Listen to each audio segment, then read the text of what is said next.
फिलहाल ठंड का समय है और आप ये तस्वीरें देख रहे हैं। तस्वीरें जो देख रहे हैं जिला यमुनानगर के जगाधरी शहर के अग्रसेन चौक की ये तस्वीर है। और मैं आपको बता दूं, पिछले 16 साल से जो गेस्ट टीचर लगातार अपनी मांगों को लेकर धरना प्रदर्शन करते हुए दिखाई दे रहे हैं। कभी तो ये मुंडन कराते हैं लगातार सरकार, महिलाएं जो है उनके कई बार मुंडन हो चुके हैं, कई बार अनशन पर बैठ चुकी है, पर लेकिन सरकार के सिर पर अभी तक जूं नहीं रहेंगी, क्योंकि लगातार सरकार जो है कभी ट्विटर के माध्यम से, कभी अखबार के माध्यम से लगातार सभी जितने भी गेस्ट टीचर्स हैं उन्हें जो है एक लुभावना, एक किरण दे देती है कि आपको अब सरकारी नौकरी की तरह आपकी जॉब की सिक्योरिटी हो जाएगी। पर लेकिन अभी आप ये तस्वीरें देख रहे हैं, अग्रसेन चौक पर महिलाएं सामने बैठी हैं और यहाँ पर छोटे छोटे बच्चे लेकर महिलाएं साथ बैठी हैं। और मैं आपको बता दूं, आप देख सकते हैं ठंड का समय है, भारी इस समय ठंड है। और उसके बाद आप ये तस्वीरें देख रहे होंगे कि किस प्रकार से जितने भी गेस्ट टीचर्स हैं वो यहाँ पर धरना प्रदर्शन करते हुए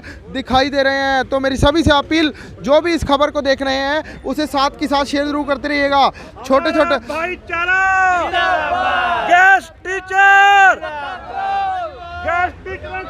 तो देख सकते हैं रात का समय है और अभी भी जितने गेस्ट टीचर हैं, अतिथि अध्यापक हैं, उनमें अभी भी जोश जो काफी दिखाई दे रहा है। शिक्षा मंत्री मुर्दाबाद, कोरपाल गुज्जर मुर्दाबाद, हमारी मांगे पूरी करो। फिलहाल जो तस्वीरें आप देख रहे हैं ये अग्रसेन चौक की तस्वीरें हैं, जहां पर सभी गेस्ट टीचर्स हैं वो यहाँ पर बैठे हुए हैं। लगातार आज दूसरी रात है जहाँ पर ये अध्यापक यहीं पर बैठे हुए हैं और इन्होंने कहा है जब तक आधिकारिक लेटर नहीं मिलता तब तक के लिए जो है वो यहीं पर अपना धरना चालू रखेंगे। देख सकते हैं तस्वीरों में सभी लोग यहाँ पर रात गुजार रहे हैं। ठंड का समय है, मूंगफलियाँ खाकर रात गुजारते हुए दिखाई दे रहे होंगे। कैसा लग रहा है आपको? शिक्षा मंत्री के गढ़ में है और आपको रात बितानी पड़ रही है, कोई खाना नहीं, कोई पीना नहीं, कोई टॉयलेट नहीं, क्या लग रहा है? अच्छा तो नहीं लग रहा, क्योंकि देखिए कोई भी खुश नहीं होता है इस तरीके से सड़कों पे सो के। लेकिन इस शिक्षा मंत्री को शर्म आनी चाहिए, कोरपाल गुज्जर जी को। 2 दिन से हम यहाँ लेटे हुए हैं, बैठे हुए हैं और 2 बार उन्होंने हमारे को बुलाया है, आश्वासन दिया है झूठा। और कल हमारा प्रतिनिधिमंडल जा रहा है चंडीगढ़, लेकिन हमें नहीं लग रहा कि ये झूठी सरकार मानेगी। लेकिन हम इस झूठी सरकार को जता देना चाहते हैं कि हम 16 साल से बार बार हमारे साथ ये धोखे हो रहे हैं। अब हम ज़्यादा धोखे नहीं खाएंगे, या तो आर पार के मूड में ही, या तो हमारा लेटर जारी करवा दे शिक्षा मंत्री, नहीं तो हम यहाँ पर कुछ भी कर गुजरने को तैयार है जी। एक बड़ा सेटअप, बड़ा कदम उठाने को तैयार है। यहाँ हमें चाहे शहादत दे के जाने पड़े, हम यहाँ से नहीं उठेंगे। सर कहीं ना कहीं ये लग रहा है टेंट जैसे लगने की, छत लगने की तैयारियां हो चुकी हैं, वहीं क्या लगता है यहीं पर बैठने का इरादा है जब तक आधिकारिक लेटर नहीं मिलता? बिल्कुल जी, जब तक लेटर हमारा जारी नहीं होगा हम इस जगाधरी की पावनधरा को नहीं छोड़ेंगे जी। जब तक हमारा लेटर जारी नहीं होता तब तक हम इस जगाधरी की पावनधरा को नहीं छोड़ेंगे जी। या तो जल्दी से जल्दी शिक्षा मंत्री हमारा लेटर जारी कर दे, नहीं तो हम वो शिक्षा मंत्री पहले रामविलास शर्मा जी थे, उनसे पूछ लेना कि हमने महेंद्रगढ़ के अंदर किस तरीके से हर गली गली में जाकर, कुचे कुचे में जाकर वहाँ शिक्षा मंत्री के लिए कैसे हालात करते थे।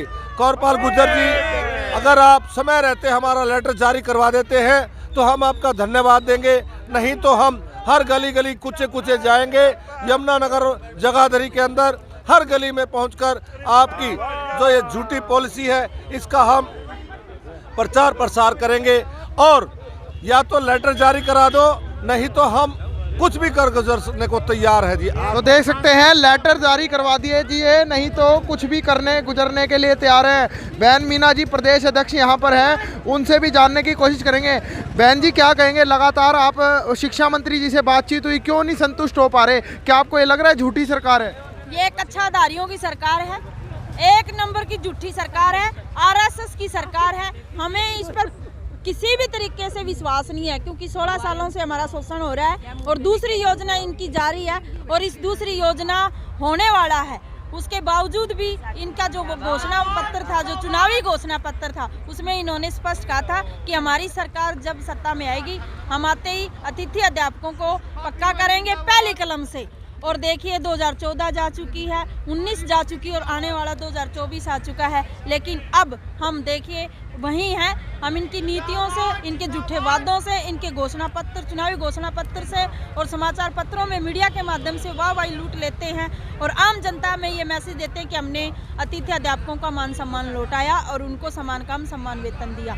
अगर समान काम समान वेतन दे देते तो क्या आज हमारी जो महिलाएं हैं या अपने छोटे छोटे बच्चों को लेके इस कड़कती सर्दी में यहाँ खुले आसमान के नीचे सड़क पे अपने बच्चों को लेके नहीं बैठती? क्या इनको अपना परिवार, क्या इन बहनों को अपने परिवार को छोड़ के यहाँ मेरे साथ अपने रोजगार की सुरक्षा के लिए यहाँ नहीं बैठना पड़ता? ये बड़े शर्म की बात है हरियाणा सरकार के लिए और विशेषकर एक कंवरपाल गुर्जर जो खुद शिक्षा मंत्री हैं, इन्होंने यहाँ हमारे जो जगाधरी के जो गेस्ट साथी 1200 हैं, इनके जब ये विधायक नहीं थे तो खुद इन्होंने कहा कि मेरा जो ये नेम प्लेट के ऊपर लिखा हुआ है पूर्व विधायक, ये पूर्व हटा दो, मैं आपका अतिथि अध्यापक हटा दूंगा। लेकिन देखो वो अपना वादा भूल गए, लेकिन गेस्ट साथियों ने अपना वादा नहीं बोला, उनको एक इस पद पर लेके खड़ा कर दिया कि 2 बार पूर्व हट चुका है।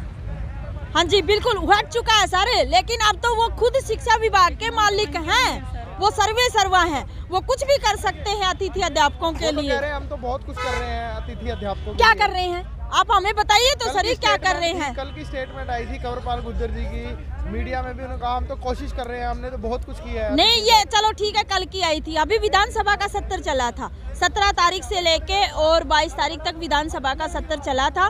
खुद विधानसभा के सत्र में माननीय शिक्षा मंत्री जी कह रहे कि भी हमने अतिथि अध्यापकों से कोई वादा नहीं किया। ये कितने झूठे हैं, जबकि पहले हमारी मीटिंग हो चुकी थी और 30 अक्टूबर के जो ट्वीट में खुद मुख्यमंत्री ने लिखा था कि भी इनकी basic salary plus service rule है वो 30 अक्टूबर तक कंप्लीट हो जाएंगे, और आगे आने वाले विधानसभा सत्र में यही सरकार झूठ बोल रही है। मैम कल एक शिक्षा मंत्री जी को एक पत्र भी दिखाया गया था, एक पत्रकार आए थे हमारे कर्मू पत्रकार, हाँ जी उनको सारी स्टेटमेंट दिखाई थी, आप करनाल में कैसे मुंडन करवाया और उसके बाद वो अपनी स्टेटमेंट देकर गए थे कि हम इनको जॉब सिक्योरिटी देंगे, फिर भी ऐसा कुछ क्यों नहीं? सरकार जब भी हमारा कोई धरना प्रदर्शन होता है, हम दबाव बनाने की कोशिश करते हैं, पूर्ण रूप से हमारे रोजगार को नियमित बनाने के लिए आर पार की लड़ाई लड़ने के लिए तैयार होते हैं। हमारे साथी मरते भी हैं और घायल भी होते हैं। जो पुलिस प्रशासन अधिकारी है उनके द्वारा महिलाओं को चोट भी लगती है, उनको भद्र शब्दों का सामना भी करना पड़ता है, लेकिन वो धरना स्थल पर आते हैं और झूठे वादे और लुभावने सपने हमें दिखाकर चले जाते हैं और वास्तविक धरातल पर एक लिखित लेटर हमारे पास नहीं पहुंचता। तो अब की बार जब तक लिखित ऑर्डर नहीं मिलते या लिखित आपको लेटर जारी नहीं होते तब तक आप नहीं उठेंगे? बिल्कुल, हम इस जगाधरी का जो ये पावन धरती है, इस धरा को हम नहीं छोड़ेंगे जब तक लिखित में हमारे पास लेटर, आधिकारिक लेटर नहीं होगा। बहुत बहुत धन्यवाद बहन। मीना जी हमारे बीच में थी, जो प्रदेश की जो अध्यक्ष थी, नैना यादव जी थी, जो प्रदेश की अध्यक्ष थी। उन्होंने जो बताया, यहाँ पर आप देख सकते हैं महिलाएं जो यहाँ पर बैठी हुई हैं, और उसके बाद की आप ये तस्वीरें देख सकते हैं कि किस तरीके से महिलाएं और बच्चे जो देख सकते हैं, छोटे छोटे बच्चे लेकर महिलाएं यहाँ पर बैठी हैं। तो मेरी अपील रहेगी माननीय शिक्षा मंत्री और मुख्यमंत्री जी से भी कि इन छोटे छोटे बच्चों को देखिए और इन महिलाओं को देखिए। और शिक्षा मंत्री जी, आपके गढ़ में चौक के किनारे भरी ठंड के अंदर ये पूरे सभी टीचर्स यहाँ पर सड़कों पर बैठे हुए हैं, देख सकते हैं तस्वीरों में।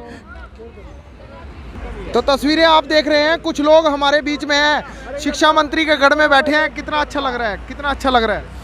ये तो बड़े अफसोस की बात है कि एक अध्यापक शिक्षा मंत्री के गढ़ में बैठा हुआ है, और गढ़ में नहीं सड़कों पर बैठा हुआ है, बीच रोड के ऊपर बैठा हुआ है। तो इससे बड़ी शर्मनाक बात क्या होगी इस प्रदेश के शिक्षा मंत्री के लिए।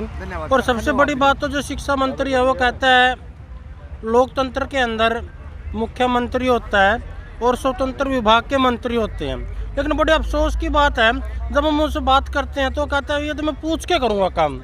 हमें ये नहीं समझ में आता कि संवैधानिक पद पर बैठे हो आपको किससे पूछने की ज़रूरत है। लोकतंत्र के अंदर लोगों का हित सबसे महत्वपूर्ण होता है और लोक हित के लिए ही लोकतंत्र में सरकार बनी होती है। लेकिन बड़े अफसोस की बात है सरकार को ये इतने अध्यापक यहाँ सड़कों पर पड़े हुए दिखाई नहीं देते। क्या कहें ऐसी सरकार को, ऐसी नकारा निकम्मा सरकार को। तो अगर ये शिक्षा मंत्री असली शिक्षा मंत्री होता तो इस्तीफा, अगर इसकी नहीं चलती चलो मान लेते, इसकी नहीं भी चलती बेचारे की तो इस्तीफा दे दे, लेकिन ये कहाँ इस्तीफा देगा। ये तो पद का लोभ का भूखा हुआ आदमी है। ये तो एक ऐसा आदमी है जो ये कहता है कि इससे पहले विधानसभा का स्पीकर था कि हम अतिथि अध्यापकों को उनके जितने सारे बेनिफिट हैं जब से ये एक्ट लागू हुआ तब से देंगे, और अब आके मुकर गया। ये अपनी जुबान का पैरा नहीं देते। एक मंत्री पद पर जो संवैधानिक पद है जिसकी शपथ लेते हैं और उसके ऊपर वो झूठ बोलते हैं, तो हम नहीं मानते कि ऐसा मंत्री का एक नकारा मंत्री है, तो इसको जाना ही होगा। अब तो देख सकते हैं फिलहाल रोष में है, शिक्षा मंत्री के खिलाफ लगातार यहाँ पर नारेबाजी होती हुई दिखाई दे रही है। और पिछले भी मैं आपको स्टेटमेंट्स एक बार दिखा देता हूँ, जहाँ पर आप देख सकते हैं भाजपा घोषणा पत्र व लिखित समर्थन जो थे, तस्वीरें आप देख सकते हैं यहाँ पर रिटर्न में जो भाजपा ने घोषणा पत्र दिया था। और साथ ही बता दूं मैं आपको, जो सीएम मनोहर लाल खट्टर जी ने जो अपना ट्वीट किया था, और उसके बाद ये तस्वीरें देख सकते हैं कि किस प्रकार से जो है मुख्यमंत्री मनोहर लाल खट्टर ने जो है सभी अतिथि अध्यापकों को नियमित किया एवं शिक्षा स्तर में सुधार के लिए सक्षम योजना शुरू की। तो ये कहीं ना कहीं झूठी स्टेटमेंट कहीं ना कहीं पाई गई है, क्योंकि ये लोग आज जो हैं यहाँ पर बैठने को मजबूर हो चुके हैं। कुछ लोग यहाँ पर आसपास के निवासी चाय का लंगर चलाते हुए भी दिखाई दे रहे हैं, क्योंकि इन्हें पता है कि हमारे शहर के अंदर कोई बाहर से जो अतिथि अध्यापक यहाँ पर पहुँचे हुए हैं, देख सकते हैं चाय यहाँ पर बंटवाते हुए कहीं ना कहीं दिखाई दे रहे हैं। लाइव तस्वीरें देख सकते हैं। तो मेरी सभी से अपील, जो भी इस खबर को देख रहे हैं साथ के साथ शेयर जरूर करते रहिएगा। हार्दिक सखूजा समाज सेवी हैं हमारे बीच में, उनसे एक बार बातचीत करने की कोशिश करेंगे। देख सकते हैं चाय और बिस्कुट देते हुए दिखाई दे रहे हैं। हार्दिक जी, क्या कहेंगे, शहर में अतिथि अध्यापक यहाँ पर पहुँचे हुए हैं जो अपने नियमित करने की बात कर रहे हैं, क्या कहेंगे, क्या दुख की बात है यहाँ पर शिक्षा मंत्री के गढ़ में उनका चाय पानी का इंतजाम भी नहीं किया जा रहा। देखिए जी, जिन हमारे बच्चों का भविष्य है इन शिक्षक के हाथ में होता है। आज इनका भविष्य भी सरकार के हाथ में टिका हुआ है, और सरकार के कान पे जू तभी रहेंगे कि जब तक हमारे जगाधरी से और जमुनानगर के शहर के लोग इनकी सपोर्ट नहीं करते। अगर हम इनका तन मन धन से साथ देंगे तभी इनका हौसला बढ़ेगा और ये अपनी मंजिल पे पहुंच भी सकेंगे, और ये अपने इनका आंदोलन भी कामयाब होगा, जिस प्रकार किसानों का आंदोलन कामयाब हुआ था। और मैं तो अपने शहर के नगर निगम से और मंत्री कंवरपाल जी से भी रिक्वेस्ट करूंगा कि जब तक इनकी मांगों को पूरा नहीं करा जाता तो इनके यहाँ पर रहने की व्यवस्था का इंतजाम हो, ताकि ठंड में कोई भी व्यक्ति किसी भी प्रकार की दिक्कत ना आए, बरसात वगैरह में, और पानी की समस्या हो, चाहे वो टॉयलेट की व्यवस्था हो, चाहे खाने पीने की, वो सारे को हो जाना चाहिए। सर क्या कहेंगे, कोई आतंकवादी नहीं है, गुंडे नहीं है, ये तो अध्यापक है, इनके लिए व्यवस्थाएं क्यों नहीं कर रहे? क्योंकि अपनी मांगों के लिए एक संवैधानिक तरीके से लड़ाई लड़ रहे हैं। कम से कम मोबाइल, टॉयलेट और पानी की व्यवस्था का प्रबंध तो, छत का प्रबंध तो करना चाहिए जब तक ये आंदोलन कर रहे हैं। बिल्कुल, ये तो हमारे शहर के मदन मेयर चौहान जी को भी चाहिए कि उनके शहर के अंदर क्या हो रहा है, उनको अपने कमरे से बाहर निकल के हीटर वाले से वो बाहर आके देखना भी चाहिए, और इनकी व्यवस्था करनी भी चाहिए। जिस प्रकार से आप देख ही सकते हो कि ठंड में लोग अभी तो मेरे को एक बच्चे ने बोला, क्या भैया आप चाय रोज़ देने आओगे हमारे को इस टाइम? तो कितना दुख होता है ये बातें सुन के हमारे को।